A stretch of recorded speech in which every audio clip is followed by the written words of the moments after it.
Të nderuar teleshikues, ju përshëndes, mirë se vini në këtë edicion informativ ku bashkë do t'ju njohej me zhvillimet kryesore.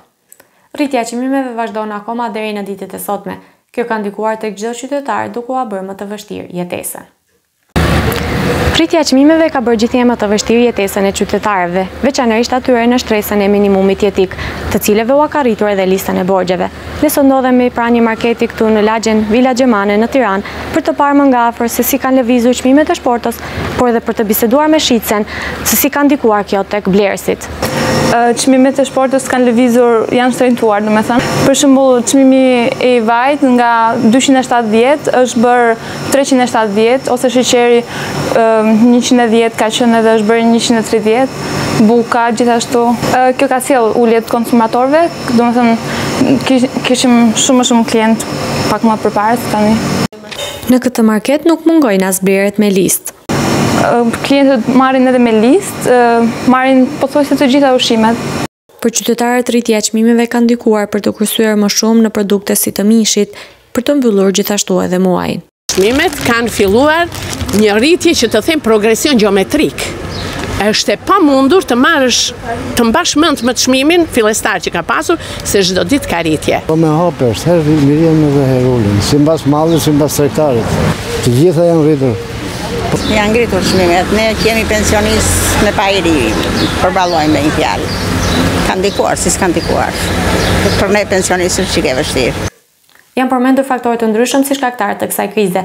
Gjatë një interviste të realizuar me zotin Krishnik Kuçaj, si studiues i historisë ekonomike dhe gazetar, ai ka mundur të tregojë më shumë për këtë. Le ta ndjekim. Zoti Krishnik, në vendin tonë rritja e çmimeve ka shkaktuar krizë të madhe. Cilët mendoni që janë faktorët që kanë shkaktuar këtë? Atëherë duhet të evidentojmë që nuk është një fenomen lokal pra e Shqipërisë, është një fenomen global, ishte paralajmëruar më përpara që do të kishte një rritje çmimesh. Arsyeja e parë patjetër ka qenë pandemia, për faktin gjatë pandemisë ekonomia pati një ngadalësim. Dhe pasi filloi të lehtëson masat e pandemisë, atëherë pati një përshpejtim deri në atë masë sa vetë kërkesa u rrit shumë kërkesa që prodhoi dhe rritjen e çmimeve. Ky është faktori i parë.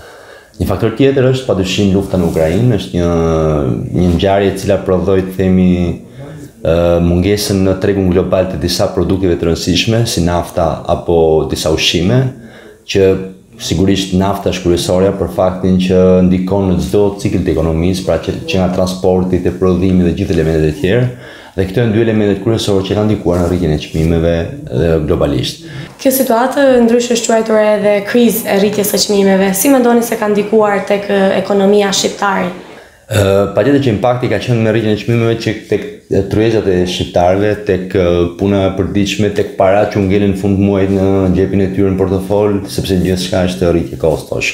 Shifrat reale tregojnë që inflacioni është në një nivel më të ulët se sa në vendet e tjera, të paktën në rajonit. Qeveria ka bërë përpjekje të mëdha për të ofruar paketa të ndryshme sociale. A mendoni se janë të mjaftueshme këto për të zgjidhur këtë situatë? Të paktën për ta përballuar krizën, se mbase ndoshta për ta shfutuar, themi, qytetarin shqiptar apo familjen shqiptare pa pasojë është pothuajse e pamundur. Megjithatë ka disa masa që janë marrë, kemi në mars një paketë mbështetëse, një paketë antikrizë, por që në fakt është marrë pak përpara, sepse në mars ishte vetëm fillimi i kësaj krize që do të rritja çmimeve shumë më ulët, dhe si rrjedhoi me kalimin e kohës, me kalimin e muajve, çmimet janë rritur edhe më shumë, por ama nuk janë marrë pasojat më tej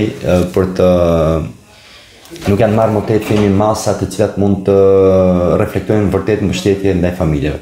Kohët e fundit, her pas here edhe ju e përmendët pak më përpara që janë dhënë ndihma si në pensione, ashtu edhe tek ndihmat ekonomike.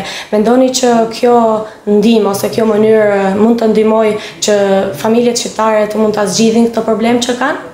Masat e deri tanishme kanë qenë pamjaftueshme dhe vazhdojnë të jenë pamjaftueshme. Duhet se s'bën të ketë masa të tjera kreative që mbase jo direkt që ndikojnë themi në rritjen e mëtejshme të çmimeve, por të paktën ndikojnë në amortizimin e pasojave të krizës, kryesisht tek kategoritë e marginalizuara apo kategoritë që themi të shoqërisë që preken direkt sa ka një krizë, sa ka një problematikë. Sigurisht që portofolit e shqiptarëve, sidomos atyre themi pensionistëve apo kategorive që nuk kanë shumë të ardhur apo janë mendime ekonomike, padyshim janë prekur shumë më tepër se sa ne mund ta perceptojmë, themi se shpeshherë gjendemi gjithë në rrethin e një unaze të vogël të kryeqytetit dhe nuk kuptojmë çfarë ndodh jashtë. Kjo krizë rritjes së çmimeve ndryshe ju pasua edhe luftës Rusi-Ukrainë. Mendoni se ky ishte shkaku kryesor apo jo? Ka shumë diskutime nëse është vërtet lufta që rrit çmimet apo jo. Sigurisht që është një faktor i rëndësishëm, po jo faktori kryesor. Gjithë kjo vjen nga rritja, themi, pas pandemisë, kur frenoi një ekonomi dhe kishte një rindezje, një kërkesë të lartë për energji sepse u rrit prodhimi shumë nga kërkesa e lartë, u rrit të themi gjithçka. Kjo prodhoi këtë efekt që do të ishte, pra kriza vërtet ishte përpara luftës. Faleminderit. Faleminderit ju. Kriza rritjes së çmimeve, siç e dim tashmë ka prekur pothuajse të gjithë vendin. Gjatë një reportazhi të realizuar do të mund të shohim pasojat që kjo krizë ka sjellur në një nga familjet shqiptare. Le ta ndjekim për më shumë. Të përmendosh termin varfëri nuk është i panjohur tashmë për familjet shqiptare. Familja Laçi në qytetin e Kukësit të fshatit Bardoc po përpiqet të mbijetojë me kushtet dhe vështirësitë që jeta i ka përballur. Tek dera shtëpisë na pret Nana Rukie me djalin e saj, e sapo i takuam ato na ftuan menjëherë në shtëpinë e tyre gjysmake. Nënës Rukie, e cila jeton me djalin e saj të sëmur, i duhet të ngrihet çdo ditë dhe të kujdeset për punët e shtëpisë, ashtu edhe për djalin e saj. Qëndrua me nënën Rukie vetëm për një orë dhe ishte shumë e vështirë ta pranoje që mund të jetojë njerëz brenda asaj shtëpie. Patëm mundësinë të flasim me të për të kuptuar se sa të vështirë kanë të jetojë në këto kushte. Na, unë desha me të pyet pak ku gatun ti? Unë Çfarë veni? po këtë është shtëpia hulki nëse e kena pa hin gatun tjetër. Si të asë të bene ato rem me shvi tjetër, ku që të ne? A ke ble miell për këtë muj, për shembull, miell, domate, kastraveca, bukën me çfarë hajni? Bukën tonë kos për bo Po ku i merr këto, domethënë, a ja del dot me i ble? A i blen apo i ke veta? I bini për qështë të për shpeja. Kanë për ndihma? Këto po për ndihma. Po kush ti ka për këto ndihmat? Po të bërë këto, po së libre se kush asë në këto se asë i du me po asë një. Ose të po një me në furë në qërë me asë e farë i pasë. E kuptoj, pa ke një furë ku gatun ose ku pjek bukën apo? S'kena ku gjona. Apo dhe më të ka dhude që qështë sa mëne, si po pa koniq. Po nëjherë ku i blen ushqimet, a i blen me shumicë për një muj apo s'ja del dot me i blen nga pak? Ka pak, marrë nëse aso. Po ndihmë ekonomike a merr nga shteti, a merr në një ndihmë me lek? Jo, që ki kështë me Amelita si... Për si smur? Po i smur, dhe mësoja se me ateni. Me pension për djali? Me pension për djali në marrë. A i kuptoj, po djali është me ilaçe apo nuk ka ilaçe? Me ilaçe, jo bon po me ilaçe. Bon ilaçe, kësë më të shushe me më mbëron. Se ilaçe, asë që akum njën ilaçe, të asë njëherë. E në i hanë që që pisotit. Po, aja del do të me i ble ilaçet, a i ka të shtrenjta? Po, sa të më shirë kush më ashtu. Unë e bi, unë e lau s'kam.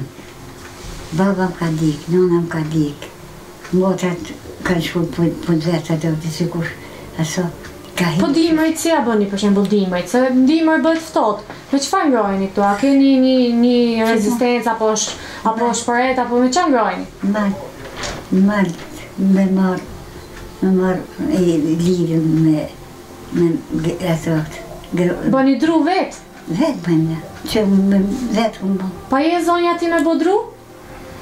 Po zoje më i bëjmë, zoje bi pasha zotën, zoti më pak përhitat punë me asë që shto mjallë qusit. Po kur ti del në malë me bo drut, kush kujdeset për djalin? Se ti the që ashtë i smur këtë? Djalli akon këto, djalli kutlurët se e kapën, e aja smuja ka mja që e kapën. Po pra, ku e kap kjo smuja? Dhe me thënë, kur s'ka mundësi me bo punë, kush kujdeset për ta nëse ti jenë jashtë apo në malë? E po në thonë, bëni gjithë një. S'kam gjithë të më se,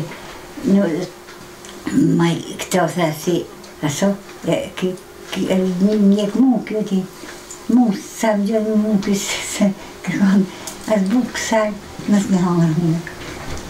Po në një hera ka ardhë në një nga shteti apo në një organizatë për me ju ndimu? Po jo, Jo. Pa ka kush këtu të shtëpia ju në herë, me rregullu shtëpinë për shembull, se ju jeni kushte shumë duket që janë kushtet. Edhe as ka asnjëherë asnjë person asnjëherë. Hiç. Tu, si ma zibënën, të ka vetëm ne. Po me ushqime, ju ka sjell ndonjëherë ushqime, me ju ndihmu për shembull, me sjell ndonjëherë po vetë bijë kanë një, po janë apeti i bijë. Të nuk e di, se di këto si janë rejtë që tu. Se ti nuk fjerdyn halët e këtejne. Mas, ferin, cote, bullës. Këtu të bëhëmurojë, mëjtë. Isha me pranu dike nuk në thash, e me bëmë me driti thash, atër shko mërëti. Më qështu. Djali Osmani nga ana tjetër, edhe pse i sëmur, arriti të flasë dhe të tregoj se si ja del të jetoj aty. Po, ti ja del do të me jetu në këtë shtëpi, domethënë se pak më parë nana jote tha që ti je edhe i smur, edhe ja del do të me jetu në këtë shtëpi me këto kushte që ke. Po çesh jo. Se këtu duket që është shumë e vështirë, për shembull, s'ke vend ku me gatu. Jo, Kemi qatë një. Pare, tana jo. Ti edhe me ilaçe. Po, me ilaçe. Po me ilaçe. Janë të shtrenjta ilaçet? Po me ilaçe. E kuptoj, po domethënë ju të projnë lek për me ble ushqimet paktën se ti ke edhe ilaçet nga një anë, pastaj nga ana tjetër ushqimet. Në të penjë, se ma me ilaçe, kedi ma ilaçe.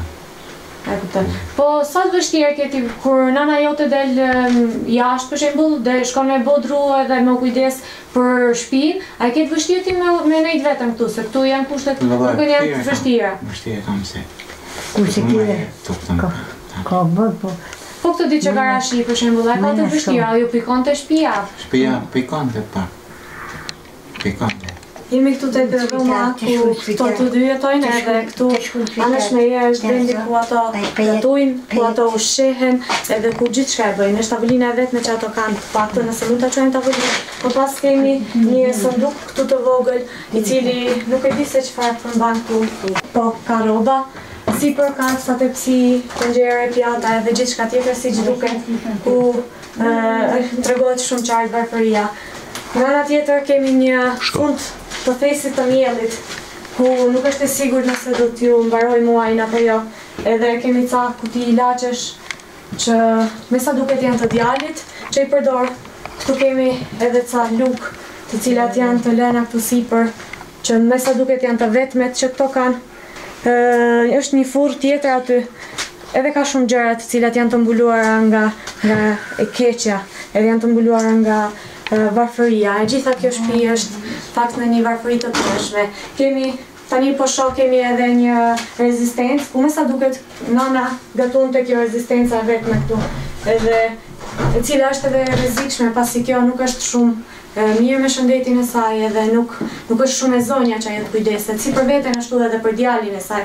Kanë vetëm këto dy kërvate të cilët mund të flenë edhe këto nuk kanë as dyshek poshtë, nëse duket. Ka një jastëk edhe thjesht dy batanie për të mbulu, një batanie shumë të hollë. Tani po shohim këtu një frigorifer edhe le të shohim se çfarë ushqimesh ka këtu brenda këtij frigorifer. Fatkeqësisht këtu nuk ka ushqime, por pas ka vetëm ca vegla edhe ca shërbel që me sa duket nëna e përdor për shëndetin e saj. Edhe ta mendosh jemi në vitin 2022. Edhe të më jetosh në një varfëri të tmerrshme, përsëri poshtë nuk ka akoma ushqime, nuk po gjejmë akoma ushqime. Në një ditë si kjo, në shekullin 21, të mos kesh gjendje, të mos kesh kushte për të jetuar është vërtet e tmerrshme. Kjo është fatkeqësia që familjet shqiptare i ka kapluar, edhe vazhdon edhe t'i kaplojë çdo ditë edhe më shumë. Siç e shihni, edhe pse varfëria është e skajshme, dashuria edhe zemra kësaj nane është e pafundme, është aq e madhe sa që duket. Kjo po kërkonte për këto, edhe derisa mi dha tani mua.